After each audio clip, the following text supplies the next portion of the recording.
যে মনুষ্য জীবন ভগবত ধামে ফিরে যাওয়ার সুযোগ প্রদান করে। যে মনুষ্য জীবনটা পেয়েছো সেটার উদ্দেশ্যটা কি হওয়া উচিত? হ্যাঁ, আহার নিদ্রা ভয় মৈথুন। কিন্তু এই জগতে এখন এই শিক্ষাটাই চলছে। তুমি দেখবে যতগুলো বড় রাস্তায় গেলে কি দেখা যায় চারদিকে বিভিন্ন রকমের বিজ্ঞাপন, বড় বড় বিজ্ঞাপন, কত সুন্দর সুন্দর ভাবে বিজ্ঞাপন। সেই বিজ্ঞাপনগুলো কি বলছে? সেই বিজ্ঞাপনগুলো বলছে মৈথুন, বড় কথা, সবচাইতে বড় কথা মৈথুন। সোজাসুজি ভাবে বলছে না, একটা অর্ধনগ্ন সুন্দরী মেয়েকে দেখিয়ে বলা হচ্ছে এইটাই হচ্ছে জীবনের উদ্দেশ্য, মৈথুন। তারপরে মাদক দ্রব্য, তারপরে খাওয়ার, আর তারপরে জুয়া খেলার।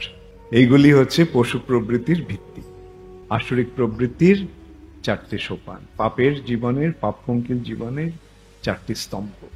আমিষাহার, নেশা, অবৈধ স্ত্রী সঙ্গ, দ্রুতক্রীড়া। কিন্তু ইসকন তোমাদের কি শিক্ষা দিচ্ছে? ইসকন কি তোমাকে এই জগৎটাকে ভোগ করার দিচ্ছে, শিক্ষা দিচ্ছে না, ওই জগতে ফিরে যাওয়ার শিক্ষা দিচ্ছে।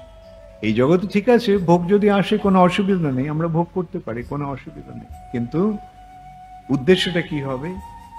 যেমন প্রহ্লাদ মহারাজ, রাজার ছেলে, সে আবার কিরকম